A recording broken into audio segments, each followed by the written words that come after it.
engines on the island of Sodor love the summer. Sir Topham Hatt arranges lots of concerts. Music can often be heard drifting through the air. The engines do enjoy it. One morning, the engines were very excited. Alicia Botti, the famous singer, was coming to the island of Sodor. "She's a coloratura," said Gordon importantly. "What's a coloratura?" asked Thomas. "It means she can sing high notes very, very loud. Sir Topham Hatt will choose me to collect her," boasted James. "I'm the brightest and the shiniest." "Nonsense, I'm the most important," huffed Gordon. Thomas wanted to feel important too. "He might choose me," he said hopefully. "Well, one thing's for sure," said Gordon. "He won't choose Dirty Percy."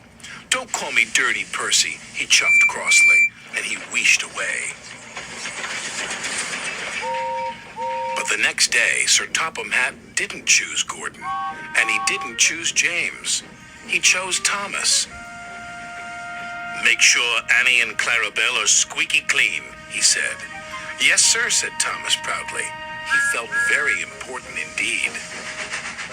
"Move aside, Dirty Percy," chuffed Thomas. "I'm the important engine today." "But I need a washdown," wailed Percy. "My passengers will laugh at me."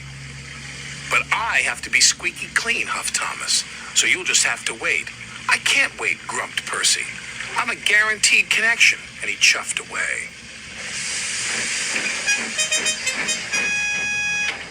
Soon Thomas was shiny and squeaky clean. He felt more important than ever. But as the workers coupled Annie and Clarabel, they heard a strange sound. "What's that?" asked Thomas anxiously. His driver quickly oiled Annie and Clarabel's undercarriage. "That should take care of the bothersome squeak," he said. On the way to the docks, Thomas heard the squeak again. He was worried.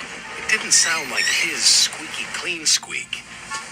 Thomas squeaked noisily into the quayside, where Alicia Botti was waiting. Sir Topham Hatt held Clarabel's door open when, "A mouse!" Alicia Botti screamed. And she screamed, and she screamed, and she screamed. She screamed so loud and so long that windows broke all over town. "Definitely a coloratura," said Gordon. Alicia Botti was cross. "I can't possibly travel in coaches riddled with mice." Sir Topham Hatt was very embarrassed, and Thomas didn't feel important at all.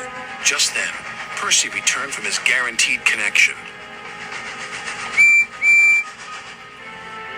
"Look at the little green engine," Alicia Botti exclaimed. "So sweet and dirty, like a proper steam engine." "But he's filthy," Gordon huffed snootily. "But I clean up nice," smiled Percy. He was glad somebody noticed. Alicia Botti boarded the train, and Percy steamed away. He felt very proud. Later, Thomas saw Percy at the washdown. "I'm sorry I called you Dirty Percy," said Thomas. "You go first." "Thanks, Thomas. It feels good to be friends," said Percy. "But where is your mouse?" "You'll see," grinned Thomas. That night was Alicia Botti's concert. Her voice carried across half the island. Sir Topham Hatt had made the little mouse her very own home in the corner of Tidmouth Sheds, and Thomas named her Alicia.